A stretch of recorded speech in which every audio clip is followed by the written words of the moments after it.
Shalom, selamat pagi jemaat Tuhan. Tiba saatnya pada pagi hari ini kita kembali untuk memuji dan memuliakan nama Tuhan.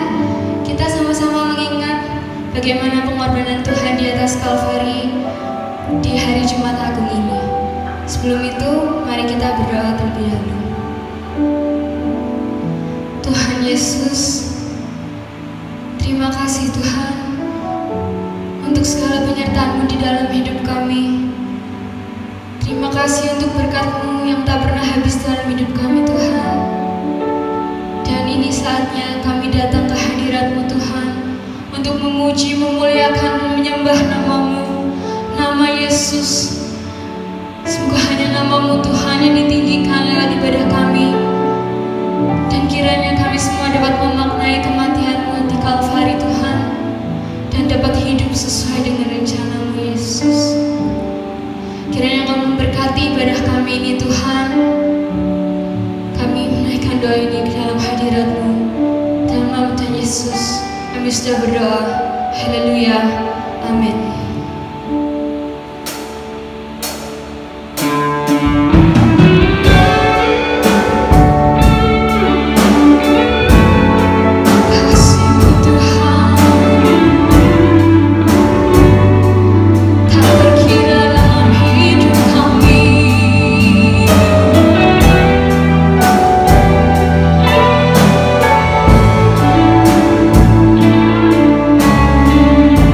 Oh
surga.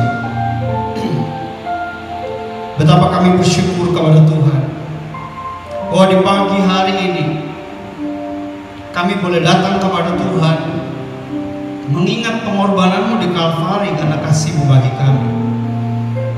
Berkati setiap kami dimanapun kami berada. Kami rindu Tuhan, supaya dimanapun kami berada, kami menikmati setiap momen indah bagaimana Kristus mengasihi kami dan berkorban bagi kami hingga mati di Kalvari. Menundukkan kepikiran kami, hati kami kepada kedaulatan firman Tuhan pada pagi hari ini. Berbicaralah bagi kami Tuhan, karena kami siap mendengar. Di dalam nama Yesus Kristus, haleluya. Yang percaya bersama berkata, amin. Puji Tuhan.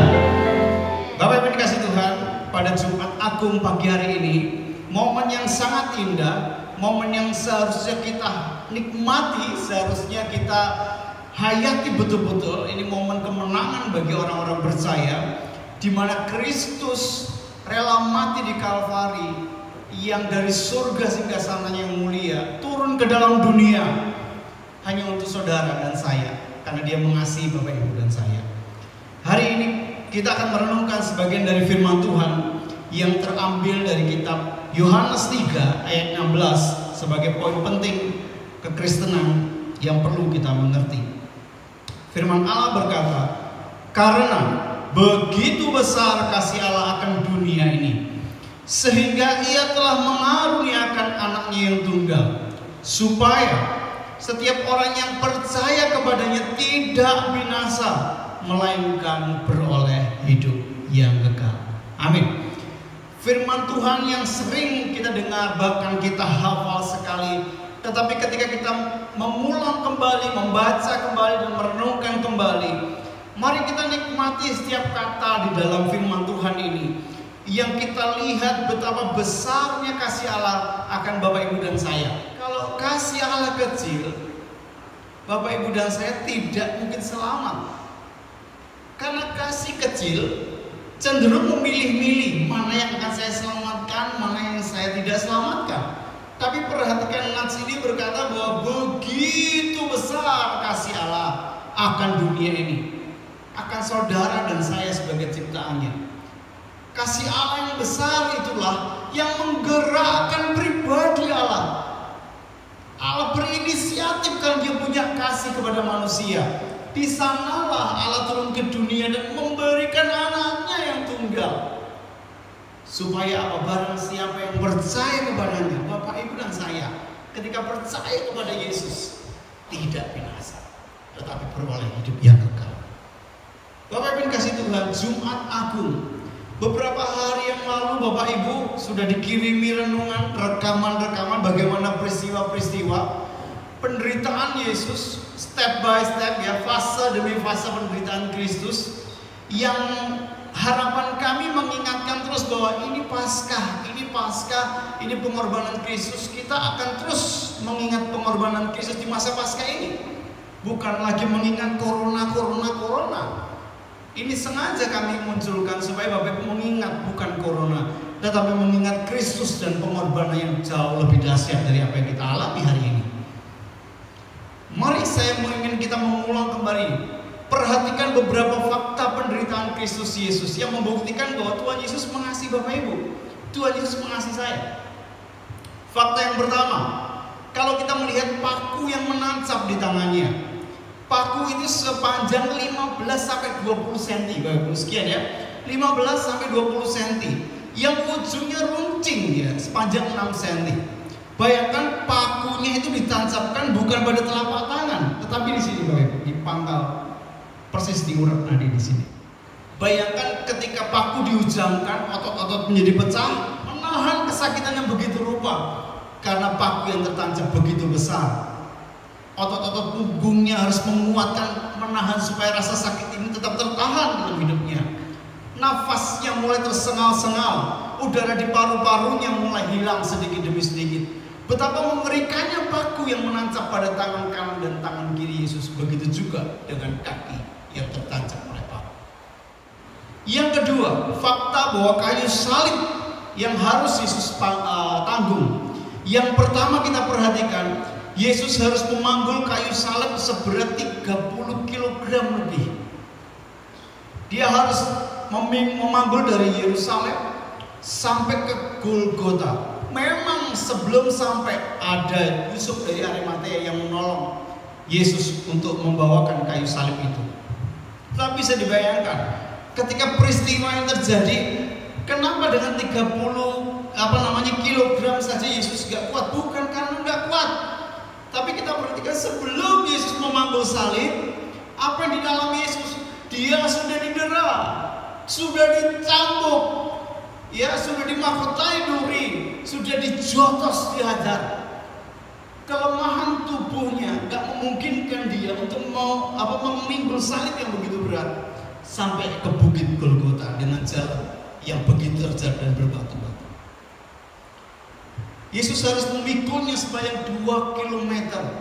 Kemudian perhatikan, sambil memikul salib seberat 30 kg, sejauh 2 km ditambah lagi lemparan batu. Orang-orang yang membenci Yesus mengambil batu. Kita percaya batu yang dilemparkan kalau orang benci pasti nggak kecil-kecil. Yang dilemparkan dia akan ambil yang besar, timpuk Yesus. Bisa kena di kepalanya, bisa kena di badannya, dan pasti rasa sakit itu bertambah, kelemahan itu bertambah. Batu terus menghujam kepada kepalanya, kepada tubuhnya. Darah yang terus bercucuran jatuh karena akibat hempasan dari batu tersebut. Fakta yang ketiga, kita melihat mahkota duri yang menancap di kepala Yesus. Itu terbuat dari semak duri yang beracun. Jadi bukan hanya sekedar buat dari akar bahar atau dari pohon-pohonan atau dari daun-daunan, tidak. Tetapi dicari memang satu tumbuhan yang berduri, tapi juga di ujung durinya ada racun. Itu ditancapkan masuk sekitar 1-2 cm di kepalanya, ditancapkan begitu rupa.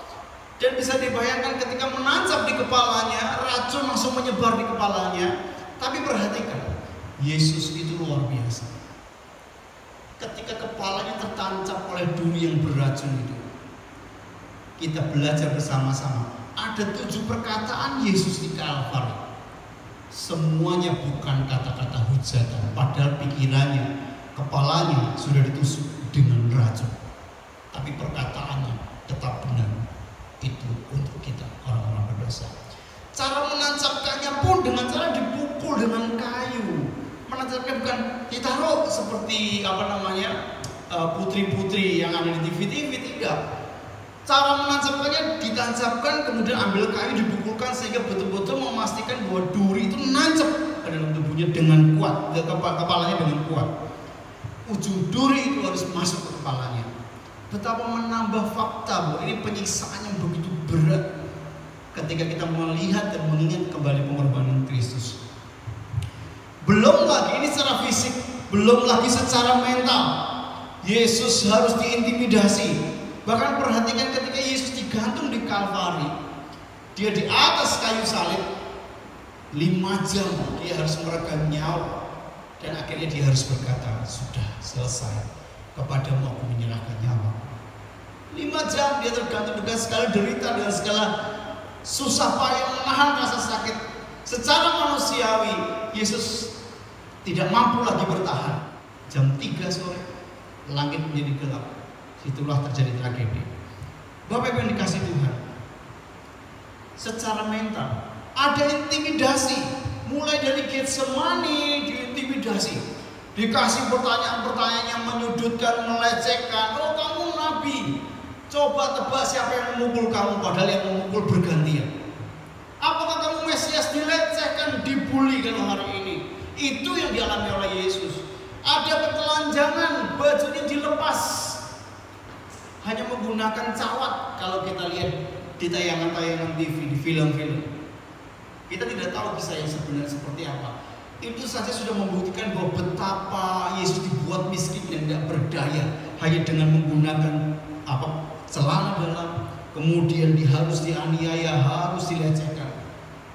Dari Getsemani sampai Golgota tidak henti-hentinya mengalami yang namanya secara mental dilecehkan, diserang. juga pengkhianatan yang dialami oleh Yesus. Yudas Iskariot 3,5 tahun bersama dengan Yesus, makan bersama-sama, pelayanan bersama-sama, melihat mujizat terjadi bersama-sama, ada berkat dinikmati bareng-bareng. Tapi perhatikan, 3,5 tahun murid yang mengkhianati dia. Petrus yang begitu dekat dengan Yesus, katanya dimanapun kamu berada, aku berada. Dia seperti seorang yang pemberani. Tetapi faktanya, ketika Yesus ditangkap, dia bahkan menyangkal 3 kali. Betapa ketika itu diterapkan kepada kita, kita akan merasa hal yang begitu menyiksa, menjengkelkan. Selama ini dekat, selama ini ada bersama-sama, ternyata menjadi pengkhianat. Secara mental, Yesus diserang bertubi-tubi, hujatan-hujatan, engkau Mesias. Ketika dia salib, turun dari salib. Apakah Yesus sebagai Allah tidak bisa turun dari salib? Bisa. Tapi dia tidak melakukannya, karena dia melakukan itu sebagai manusia yang sedang menanggung dosa Bapak Ibu dan saya. Kalau Yesus turun menantang semua orang-orang ketika itu, dia bisa turun karena dia Allah. Tetapi ketika dia turun, dia menyangkali kemanusiaannya, maka saudara dan saya tidak lagi mendapat harapan keselamatan. Rencana keselamatan itu menjadi gagal. Bapak Ibu dikasih Tuhan, ketika kita melihat hal seperti ini, yuk kita renungkan kembali, apa sih yang seharusnya menjadi perhatian kita? Banyak orang memikirkan hari-hari ini, Yesus mati di Kalvari untuk menyelamatkan ekonomi saya, Pak. Banyak orang di PHK hari-hari ini, banyak orang kehilangan pekerjaan hari ini. Saya mau percaya Yesus karena Yesus menyelamatkan ekonomi saya. Ada begitu banyak orang juga berkata, Yesus menyelamatkan masa depan saya. Saya percaya ikut Yesus ada masa depan yang baik. Ada juga orang yang berkata, Yesus berkorban untuk menyembuhkan penyakit saya. Saya sudah sakit lama, Pak, tak sembuh-sembuh. Saya percaya Yesus menyelamatkan saya dari segala penyakit saya. Ada juga orang yang berkata, Tuhan, aku percaya kepadamu, Engkau menjadi penyelamat dalam keluarga kami, menyelamatkan keluarga kami yang mulai runtuh. Kita berdoa, Tuhan, aku percaya pengorbananmu menjadi keselamatan bagi keluargaku. Itu nggak salah, tetapi ada sesuatu yang kita perlu kembalikan, bahwa Yesus Kristus mati di Kalvari hanya satu tujuan yang utama, yaitu menebus manusia, menebus Bapak Ibu dan saya dari dosa-dosa. Karena kita nggak bisa menebus dosa kita, hanya Yesus yang bisa menebus kita dari segala dosa-dosa kita. Oleh karena diperlukan kasih yang besar. Kasih yang besar itu rela berkorban di Kalvari. Itulah kasih Kristus yang dilakukan demi Bapak Ibu dan saya. Hari ini kita bersyukur dan kita akan memaknai bagaimana karya pengorbanan Kristus di Kalvari, karena Dia mengasihi. Satu nats saya akan bacakan dalam Roma pasal yang ke-6 ayat 5-12. Firman Tuhan berkata, sebab jika kita telah menjadi satu dengan apa yang sama dengan kematiannya, kita juga akan menjadi satu dengan apa yang sama dengan kebangkitannya. Karena kita tahu bahwa manusia lama kita telah turut disalibkan, supaya tubuh dosa kita hilang kuasanya, agar jangan kita menghambakan diri lagi kepada dosa. Sebab siapa yang telah mati, ia telah bebas dari dosa. Jadi, jika kita telah mati dengan Kristus, kita percaya bahwa kita akan hidup juga dengan Dia. Jadi Bapak Ibu dikasih Tuhan, apa yang bisa simpulkan pada pagi hari ini? Tuhan Yesus mengasihi Bapak Ibu dan saya. Saat kita memperingati kematian Kristus, adalah saat di mana kita mengingat kasih yang besar dalam hidup kita. Ketika kau hari ini dikecewakan dengan banyak situasi, banyak hal, peristiwa, mungkin yang gak seperti ekspektasi kita, termasuk kok kita gak bisa beribadah. Stop mengeluh, stop bersungut-sungut. Lihat, ada kasih Tuhan yang besar bagi kita. Kenapa kita gak boleh begini? Kita gak tahu yang sebenar-benarnya maksud Tuhan. Tetapi yang kita tahu hari ini, bahwa ketika kita memperingati kasih Kristus, kematian Kristus di Kalvari, adalah saat kita mengingat Tuhan Yesus itu masih baik bagi kita. Amin. Penyakit itu sementara, yang Tuhan sediakan itu sesuatu yang kekal, yaitu kehidupan untuk selama-lamanya, keselamatan untuk selama-lamanya. Jadi ayo jangan fokus kepada hidup yang hari ini saja, Bapak Ibu. Kalaupun kita harus mengalami hal yang tidak mengenakan hari ini, tahan, sabar, karena kasih Yesus besar dalam hidup kita. Jaminan keselamatan ke depan itu luar biasa dalam kehidupan Bapak Ibu dan saya. Yang kedua, saat kita memperingati kematian Kristus adalah saat kita sadar diri kita itu diberi kuasa untuk menang atas dosa. Menang atas dosa. Nas tadi dalam Roma berkata seperti itu. Manusia lama itu kita mati, manusia lama kita ikut mati. Dan ketika kita bangkit menjadi manusia baru seperti Kristus bangkit dari kubur, membawa kehidupan yang baru untuk kemuliaan nama Tuhan. Saat itulah saat kita percaya Yesus, seharusnya gak ada lagi kuasa yang dosa. Kuasa dosa berkuasa atas hidup kita, gak ada lagi. Kita menang atas dosa. Penerapannya bagi kita sehingga Bapak Ibu dan saya gak boleh lagi main-main dengan dosa. Karena kita sudah menang terhadap dosa. Jangan balik lagi, jangan main lagi dengan dosa. Stop.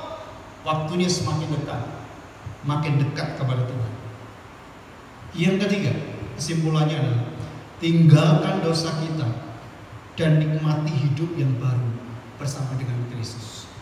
Yesus mengasihi Bapak Ibu dan saya. Yesus memberikan jaminan keselamatan, menghapus dosamu, dan kau menjadi orang-orang yang dibenarkan oleh pengorbanan Kristus. Hidupmu sekarang hidup kudus, hidupmu sekarang hidup yang baru dengan tubuh kemuliaan yang Tuhan berikan. Oleh karena itu pakai itu untuk kemuliaan Tuhan. Jangan lagi mau main-main dengan dosa. Karena ketika kita main lagi dengan dosa, balik lagi kepada dosa, kita mengabaikan korban keselamatan Kristus di Kalvari. Pagi hari ini saya mengajak Bapak Ibu sekalian merenungkan kembali seberapa kita mengasihi Tuhan. Apakah hari-hari ini kita jauh dari Tuhan? Apakah hari-hari ini kita mengingat Tuhan? Hanya Bapak Ibu dan saya tahu. Tetapi hari ini saya mengingatkan Tuhan Yesus mengasihi Bapak Ibu, dan Dia terus ada bersama dengan kita dalam kesusahan kita, dalam masa lockdown kita, dalam rumah kita, dalam kamar kesendirian kita. Tuhan Yesus tetap ada dan mengasihi.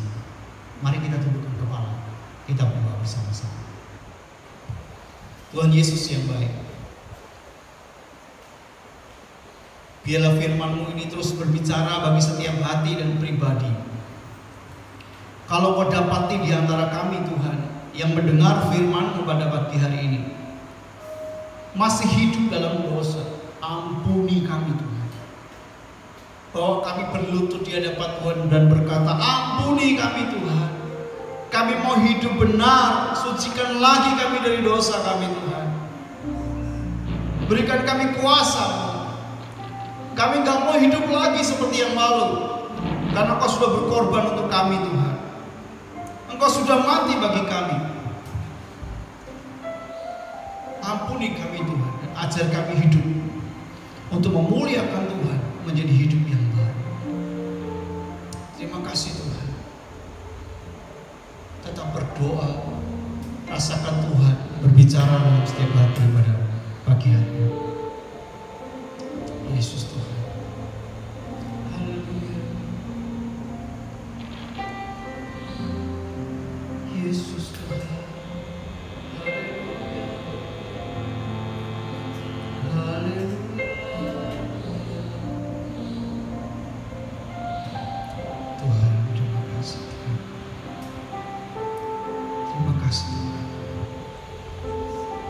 Sambil Roh Kudus berbicara dalam hati kita, mengintrospeksi hati kita, mengoreksi hati kita, untuk kita hidup jauh lebih sungguh-sungguh di waktu-waktu seperti ini, makin dekat, makin lekat kepada Tuhan, supaya kita ngerti kehendak Tuhan.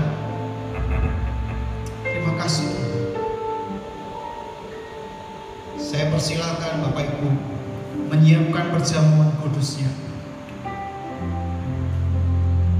kita akan bersama-sama masuk di dalam persekutuan dengan tubuh dan darah Tuhan.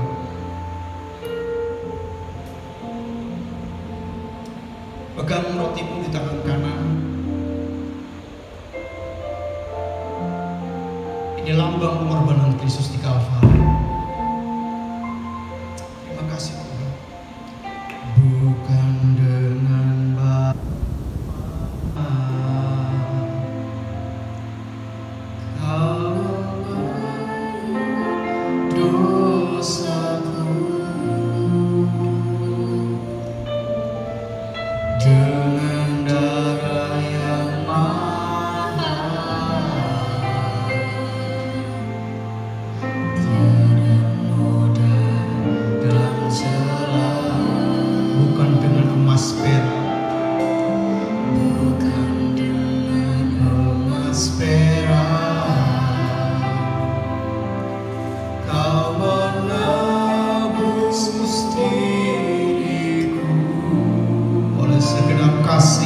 dan pengorbanan oleh segenap kasih dan pengorbanan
ku telah mati dan tinggalkan cara hidupku yang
tubuh Kristus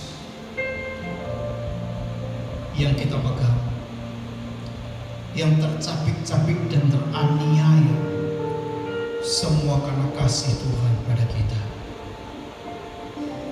Mari syukuri keselamatan yang Tuhan beri bagi kita, yang tidak bisa kita beli dan bayar dengan apapun juga, kecuali percaya dengan iman. Keselamatan itu menjadi milik kita bersama-sama. Mari aminkan firman Tuhan ini dan nikmati bersama-sama. Firman Tuhan berkata, sebab apa yang telah kuteruskan kepadamu telah aku aku terima dari Tuhan, yaitu bahwa Tuhan Yesus pada malam waktu ia diserahkan mengambil roti, dan sesudah itu ia mengucap syukur atasnya. Ia memecah-mecahkannya dan berkata, inilah tubuhku yang diserahkan bagi kamu. Perbuatlah ini menjadi peringatan akan aku. Kita makan bersama-sama di dalam nama Tuhan Yesus Kristus.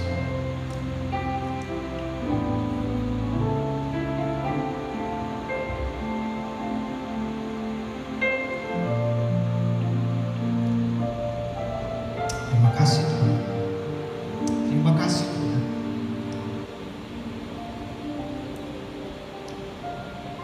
Kita ambil cawan yang melambangkan darah Kristus yang tercurah dari Yerusalem sampai Golgota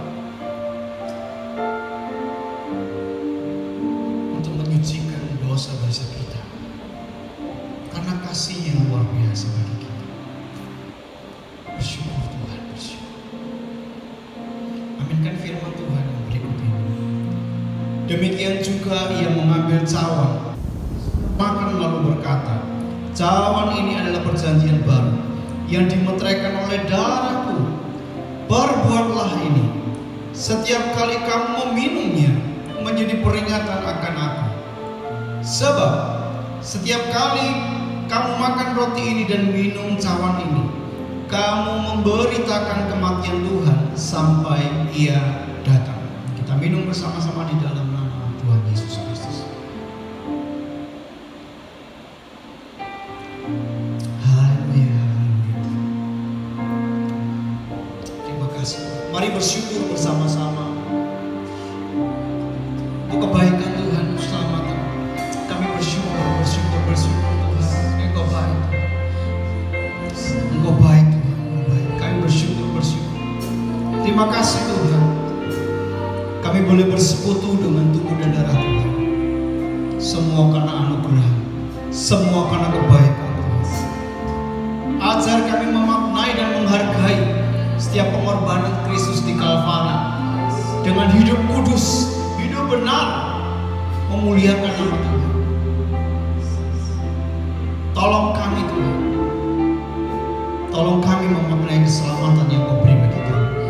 Terima kasih untuk persekutuan darah-Mu Tuhan, di dalam nama Tuhan Yesus Kristus. Haleluya. Amin. Bapak yang dikasih Tuhan, kita akan akhiri ibadah kita pada hari ini. Bapak Ibu boleh memberikan persembahan di rumah, dan kita akan berdoa bersama-sama dan berdoa syafaatlah satu keluarga, anggota satu dengan yang lainnya. Naikkan doa-doa syafaat, doalah untuk bangsa negara ini supaya corona ini cepat berlalu. Berdoalah supaya setiap anak Tuhan dimanapun diberikan kekuatan. Terima kasih Tuhan. Kita percaya bahwa Tuhan ada bersama dengan kita. Jadi jangan takut, hadapi semuanya, sabar dan tak percaya Tuhan menolong kita. Terima kasih Tuhan. Katakan, kini aku percaya Tuhan. Kini aku percaya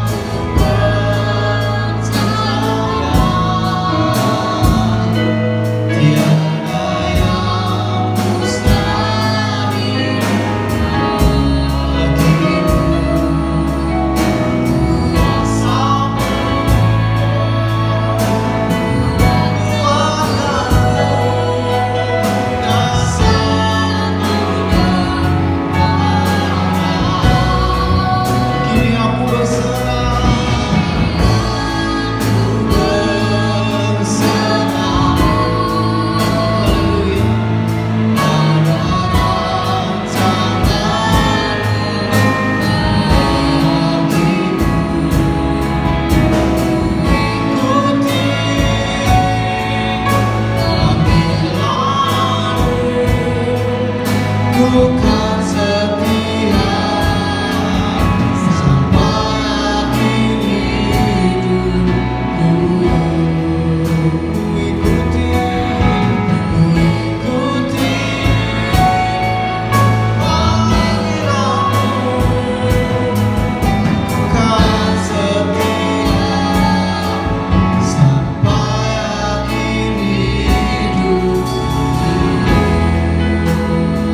kami hendak menutup ibadah kami dengan ucapan syukur yang terbaik dari Tuhan. Sangat-sangat baik. Bapak Ibu, jemaat yang dikasih Tuhan, saudara-saudara, anak-anakku, dimanapun engkau berada, lakukan aktivitasmu bersama-sama dengan Tuhan, dan engkau akan dimampukan melewati masa-masa suka, karena Tuhan yang baik dan penuh kasih itu menyertai engkau dan aku sekarang sampai selama-lamanya. Kiranya berkat Allah Bapa, keselamatan dari Yesus Kristus, dan persekutuan yang manis dari Roh Kudus, ketiganya yang esa, memberkati engkau sekarang sampai selama-lamanya, hingga Maranatha Tuhan Yesus datang kembali. Di dalam nama Yesus bersama kita berkata, amin. Tuhan Yesus memberkati. Shalom.